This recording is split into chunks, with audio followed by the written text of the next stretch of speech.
Good morning, magandang oras sa ating lahat. Kumusta po ang lahat? At saka kami dito okay lang naman.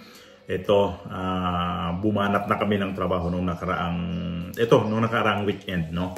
So bago mag-weekend, yun na, bakbakan talaga sa trabaho kasi yun sa trabaho dito kasi garden nga ang majority na ginagawa ko pag weekend. Yun, grabe talaga, ang dumi. Na-vlog ko yun, na bago to sumunod itong video niya siguro, basta na-vlog ko yun. Pwede nyo pong matanaw yun sa aking upload kasi nandun ho yun. Parang gubat na talaga yung ano dito. Yun yata yung pamagat ko parang gubat na garden dito nung pagdating ko.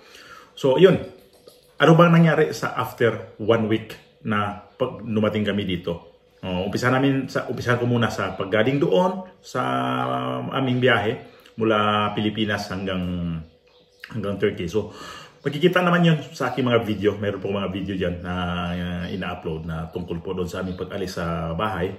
So, yun, umalis kami sa bahay na nakaranas kami ng kunting traffic. Lalo nung lalo na yung papasok na kami ng ewan ko ba, pagpasok talaga ng airport na.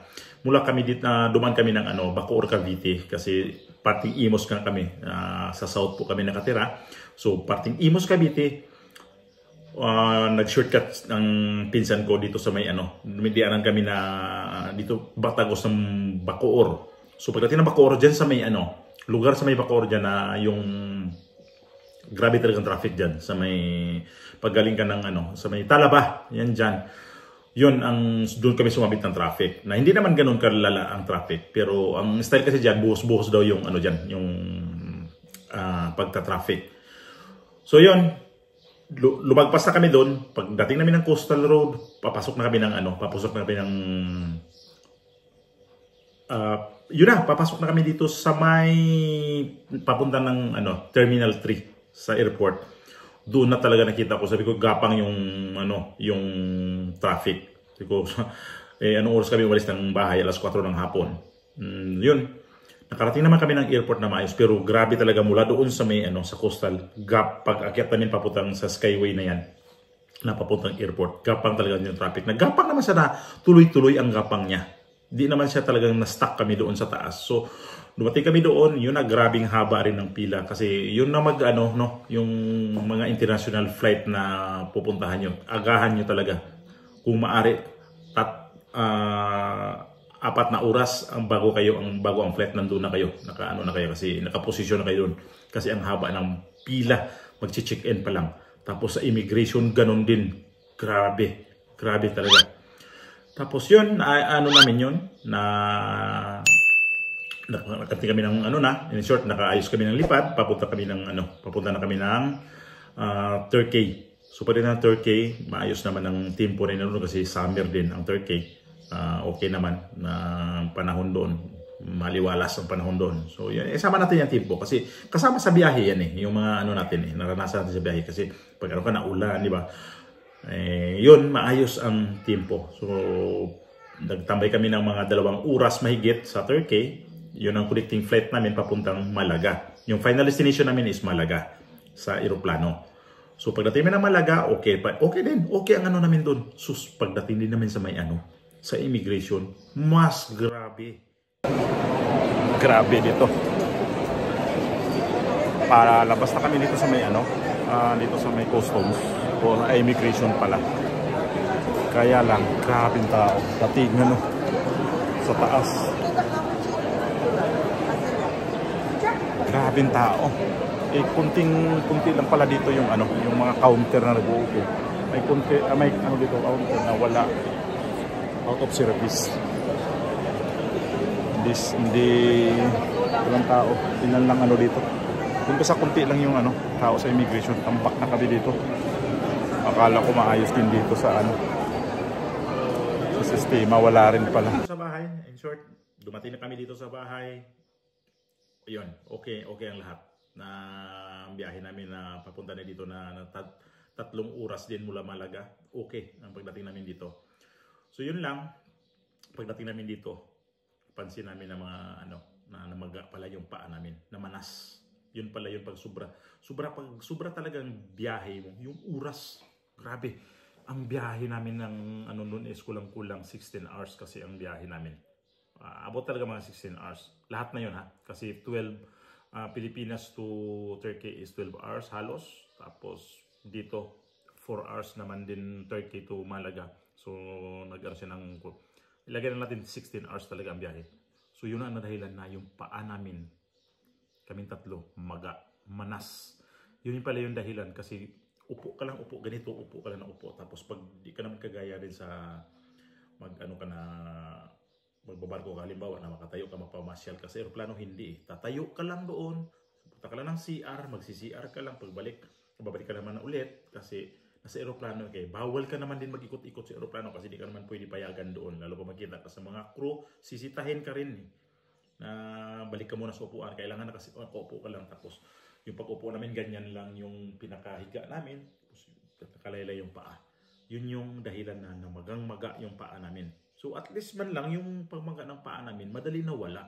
Yung sa akin madali lang eh, mga 2 o 3 araw lang yata yung pamamaga, yung pamamanas ko. Di kagaya doon sa Pilipinas na umabot ako na halos isang linggo pagdating ko doon, maraming pamanas.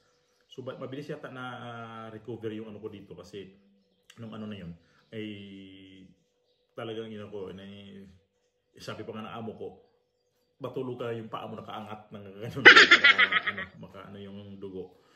So yun na ano ko naman na okay naman. So yun ano naman, di agad ko umikot sa garden kasi alam ko na pagpasok pa lang namin doon sa may entrada, nakita ko na yung itsura ng doon sa may pinaka-entrada. Grabe, sabi ko, ang daming damo. So, ano kaya sa loob? So, pag parating na kami ng parating, bago kami bumasok sa may pinaka-entrada dito, kita ko na yung mga halaman ko na, yung bago ko umalis na grabing overtime ako ng overtime noon. Grabing mga dahon, naka-usli na kung kanya-kanyang usli ko. Di talaga to na nagupitan. Tapos yung mga ginupitan ko dati na lahat yung tumutubo na, ang dugyot talaga na pagdating ko dito. Lahat ng mga halaman ng ano ko, ang linis naman to pag bago ko umalis kasi nga tinarbaho ko talaga ng gusto yun. Kotse, ano ko dito, mga tinarbaho ko na yung mga ibon, manok, lahat yun. Di alam sa ano, pwede na sa swimming pool kasi di ko talaga nagalaw yun kasi di pa naman binuksan. Sa paligid ng swimming pool, linis lahat yun. Pinaliguan ko muna yun ng tubig, pero pagdating ko dito, ayun, swimming pool, mas okay kasi binuksan na nga. Pero, yung garden talaga doon, akala ko nagreklamo. Tapos may mga basura pa nagatambak. Kung grabe talaga. Pagka kami ang wala dito. Kasi, ang ugali kasi dito, ang ugali kasi ng mga tao, no? Hindi lang dito. Ang ugali kasi ng mga tao, pag ikaw na parating, lalo pag nagtatrabaho ka, ang trabaho mo hindi nagagalawin yan. Sabi na, pagdating na lang niya, siya nang gagawa niyan. Yun yung problema kasi sa atin. Ang ano niyan, ang nagiging ugali natin yan, ay siya nang gagawa niyan pagbalik. Kasi, galing siya ng bakasyon eh. Yun ang mentalidad natin. Ganyan nangyari namin dito, sa amin dito. Basura kayo nagtambak-tambak kasi siguro naisip lang si Edgar na magtapon yan pagbalik. Kaya yun ang hindi ako natuwa doon sa ano. Pero yung mga ibon, mas okay naman kasi mukhang ayos naman ang maintain. Pati yung mga manok, na maintain naman. Pati swimming pool. Tapos yung sa akin okay na ako doon na ano yung ano ni kasi at least yung mga aso namin inalagaan naman ng husto din sa kasama namin dito. Yun ang ano ko talaga na doon talaga ako na bago ko umalis, umiyak talaga ako noon dahil baka mamaya lalo na si Kuro, baka mamaya wala, di namin madatnan ng buhay pa yan kasi may edad na nga. Pero sa awa ng Diyos okay naman sila lahat, pati mga pusa namin. Na ito. Basta ikwento ko lang tong vlog na to na after ng isang linggo kami dito mahigit na kumusta yung pagdating namin dito. So ito, nung weekend, trabaho kami ni Miray dalawa kasi may pumunta dito na yung isang amo namin. 4 lang sila dito, kami lang nagtatrabaho kasi ganyan naman talaga kami. Pag kunting tao lang kami lang dalawa talaga nagtatrabaho yan. So kami nung weekend, buong weekend nagtatrabaho kami. Yun, nag-ano kami na bago, yun yung time na yun na bago kami mag-umpisa talaga sa trabaho dito sa nung nakarang linggo. Hindi muna ako umikot sa garden kasi alam ko na eh. Tapos nung ano na, nung nawala ng gana, kumbaga, Nung pag-ikot ko na noong kailan yon, linggo ng hapon, doon ako nag-ikot talaga. Sabi ko, grabe, hindi ko alam kung saan ako magsimula sa trabaho talaga. So pagka-Lunes, yun na. Kasi di kami pinatrabaho rin ng amo namin pagdating dito dahil yun nga namaga yung paa namin, namanas. Pinapahinga pa namin. Sabi ko, tama-tama lang dito kasi namanas kami. Tapos pagka-Lunes, yun madaling araw pa talaga ako nagtapon ako ng basura. Tapos pagbalik ko yun, nag-umpisa na ako na maggupit. Lahat yun ng araw na buong araw yun hanggang Huwebes. Linis pa ng kotse kasi ang mga kotse grabing dumi din. Di ko talaga alam kung saan ako magsimula talaga sa trabaho ko noong time na yon. Kasi lahat yun parang gusto kong umpisahan eh. Hindi ko naman kakayanin dahil ako lang mag-isa. Paano ako to umpisahan na ganitong kadaming trabaho na to? Ako lang mag-isa dito. Yun yung problema kasi pag ako nga aalis dito, yung trabaho ko dito na kung sa hindi lahat yan magawa talaga nila. Kung halimbawa, iwan lang yung garden niya yung gagawin. Tapos yung ibang trabaho hindi na. Kasi yung trabaho ko dito, kailangan talaga ng isang tao din. Pag aalis ako dito, isang tao talaga yan ang magtatrabaho. Kasi ako nga lang nagtatrabaho niyan dito. Pero pag alis ko dito, walang tao yan ilagay nga. Dito magrereklamo ako dito sa aking vlog. Totoo naman na talagang dito ko na lang ilabas. Kasi nag-uusap kami ni Miray. Yun naman reklamo to. Sabi niya sa akin, huwag mong gawin lahat. Kaya lang ako, pag di ko gagawin lahat yan, di ko minamadali ang trabaho na yan, sino bang ibang gagawa? Sinong ibang gagawin na ako lang talaga? Yung trabaho ko nga dito, ako na mag-isa, ipasa pa nga ako sa ibang trabaho na ako pa ipapagawa ako pang gagawa doon sa ibang trabaho na hindi ko rin yung trabaho. Pero ginawa ko yun. Dahil ganito ang buhay natin mga OFW, ganito ang buhay natin na magtatrabaho sa ibang bansa. Di ba? Napaka-hirap din na isipin natin yung mga ginagawa natin dito. Tapos yung ibang tao walang pakialam din sa ating trabaho. Kagaya sa kanila dito ni May, okay lang din sila kasi kagaya ngayon, 4 sila naggumagawa. 4 yan sila dyan. Pero ako dito, ako lang talaga. Grabe talagang bugbog talaga ako sa trabaho dito. Bugbog talaga ako kasi lalo ngayon, tag-init na may swimming pool na. Kaya ang ginagawa ko, madaling araw pa ako nag-umpisa ng trabaho. Kasi nasanay din yung mata ko na mula doon sa Pilipinas, na madaling araw pa ako nagising. Alas 5 ng madaling araw, nakabangon na ako, nasa babaan na ako doon sa bahay. Kaya namimiss ko rin yung routine ko doon sa Pilipinas pag dumating ako dito. Nung dumating kami dito. So yun yung nagiging problema. Di naman problema, no? Di naman problema. Nagiging naganap dito sa na wala kami dito. Sila dito nung mga mga kasama namin, pinuntahan lang sila ng 2 beses yata. 2 weekend na pumunta dito yung amo namin. Pero di ganun ka sub-sub yung pupunta dito. Pag kami lang dito noong nakaraang taon, weekly yan nandito yung mga anak ng amo. Kung hindi mga anak ng amo, mga amo mismo nandito. Pag kunting tao lang, kami lang talaga dalawa na ni Miray. So ayun, yung mga trabaho namin dito, ginawa ko noong Lunes. Umpisa ako Lunes, Martes hanggang Miyerkules. Tapos, Huwebes. Hanggang Huwebes yun, mayroon pa akong natira mga area na hindi ko pa talaga nagalaw. So itong simana na to, yun na yun yung gagalawin ko kasi gusto ko matapos na yun para pagdating naman sobrang ng init. At least man lang nakikisama yung mga tiempo din dito, yung panahon na hindi masyado mainit. Uminit siya pero hindi ka ganun manghihina sa init, hindi kagaya sa atin. Ngayon dito nasa mga above 30, 35 ang grado at least yung mga grado na yan, hindi ka masyadong napapagod ng ganyan ang init. Di ka papawisan. So, ang ginagawa ko pa rin, agahan ko pa rin para pagdating ng mga tanghali, mga alas 11, hindi na masyado akong expose sa araw. Yun ang ginagawa ko pag tuwing summer dito. Di bali na maaga ako magsimula kasi maaga din ako matatapos. Kaya ngayon, itong simana na to, ang temperature bababa. So, advantage sa akin yan. Mas pabor sa akin din yun kasi mas ma-okay yan magtatrabaho. Ang dami ko pang gagawin kasi di pa lahat tapos dito. Sa swimming pool, nagmi-maintain ako sa swimming pool. Yun yung ko, okay na siya. Ang ko naman is okay naman yan kasi may naman ako dyan na paglilinis. Mayroon naman akong robot dyan na pagbabacuum. Di naman yun araw-araw rin ako nagbabacuum. Kaya nakakatuwa din naman pagka may robot na ganyan na tumutulong sa akin trabaho. So yun, itong weekend na to, di naman din kami masyadong pagod kasi 4 na tao lang sila. Bali, 2 anak at saka yung mag-asawa. So umalis sila kahapon.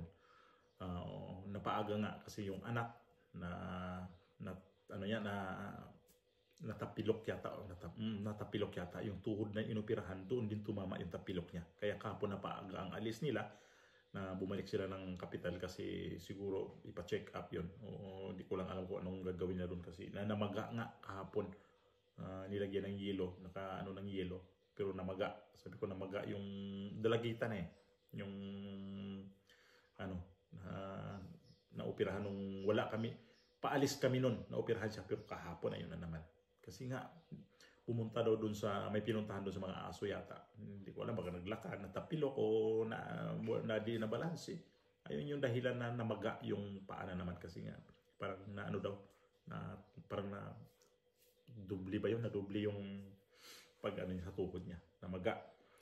So kapon umalis, so di ko na kailangan dito. Dapat kung sobrang tanghali na sila, late na sila kapon umuwi, dapat na trabaho ko ngayon para maka-recover ako sa DO. Pero okay lang to kasi nung nakarang linggo din lang kami nagtatrabaho din ng gusto. Pero okay lang, sobra-sobra pa rin ang oras ko kasi gusto ko tapusin yung mga trabaho ko nga na ginagawa dito.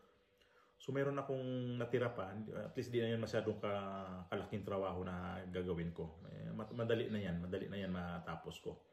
Siguro mga 2 araw yan, di naabot. Matapos ko na yan.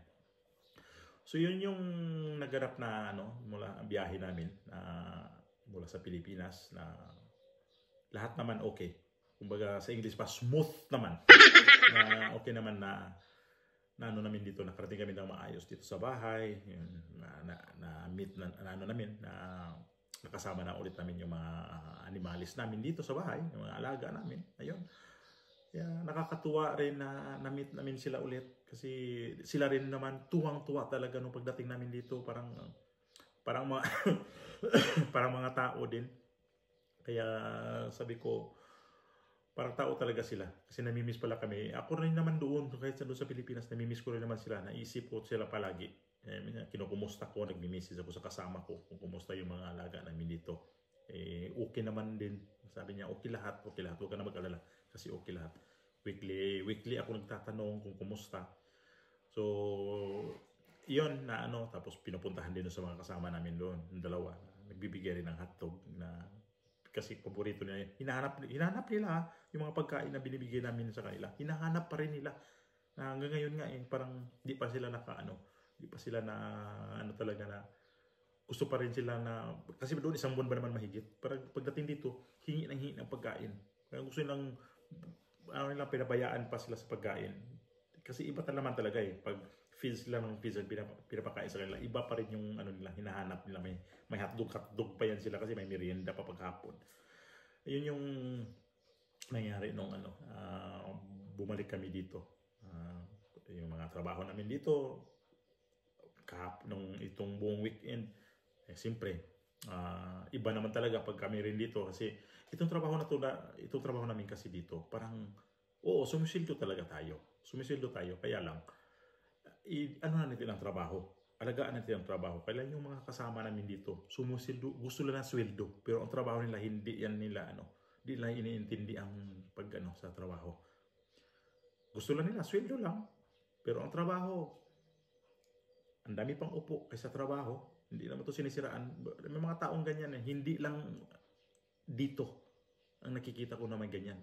Mga kapwa natin mga Pilipino, kahit dyan sa Pilipinas, may mga ganyan mga tao talaga na grabe talaga pagdating sa trabaho. Parang ayaw magtrabaho kasi gusto lang sweldo. Gusto sa trabaho madali, gusto sa sweldo rin na malaki. Yan yung mga kalidad sa mga taong ganyan na dami. Kahit saan ka magpunta, ang daming ganyan na gusto kundi trabaho, malaki sweldo. Di mo naman yun ma-meet yung sweldo mo malaki kung hindi ka na maayos magtrabaho. So pag hindi ka dagdagan ng sweldo, galit ka sa amo, kanino ka galit, sa mga kasama mo, ang daming rason na yung trabaho mo lumaki dahil sa trabaho mo na okay. Kaya yung ano namin dito, parang kami nga dito sumasalo talaga sa trabaho. Salag namin na lahat ng mga trabaho namin dito na hindi ginawa, sabi kami ang sasalag. Yan sa totoo. Ganyan ang buhay namin dito. Hindi lang siguro tayo ang kami lang nakaranasan dito. Puro sure mga ano rin, mga, sigurado ako sa iba rin mga OFW, ganyan din ang mga naranasan nila. Naranasan nyo. So napanood nyo itong video na to na ito yung i-ano ko sa inyo. Ito yung na-share ko sa inyo na ganyan ang magtatrabaho tayo ng mga bilang OFW. Nila pa abroad sa ibang abroad tayo nagtatrabaho. Ganyan. So ito, nag-isip na naman na kailan pa tayo ulit makabakasyon ulit ng Pilipinas kasi hindi naman pwede yearly, hindi naman pwede monthly kasi sa laki rin ang pamasahe. Magkano ang pamasahe natin sa kada isa? Kulang-kulang 1,000 euro. Balikan naman siya. Pero mahal pa din yun. Kailangan mag-ipon ka muna bago ka makabakasyon ulit. So ito yung planuhin na naman kung kailan makabakasyon para ang dami pa nating inasikaso sa ating sarili, sa ating gaya ng babayaran nga sa mga bahay, sa bahay. Ang dami pa nating mga obligasyon na dapat ayusin. So, yun, sa inyong pagsuporta, sa inyong tiwala, sa inyong mga panood sa aking mga video, marami pong salamat sa inyo. At tayo kita-kita sa sunod ko mga upload or vlog or video sa sunod ko na pag-upload ito. Subscribe lang po kayo sa aking YouTube channel para makita nyo ang aking mga ginagawa dito. Na mayroon kaming normal na mga ginagawa namin dito. So huwag po kalimutan i-subscribe nyo aking YouTube channel at saka i-like po ang mga video na nagustuhan nyo. Kung hindi na nagustuhan nyo, huwag nyo i-like. Pero kung nagustuhan nyo, i-like nyo naman para kung nagustuhan nyo yung aking video. Maraming pong salamat ulit. God bless po at bye-bye na po ako.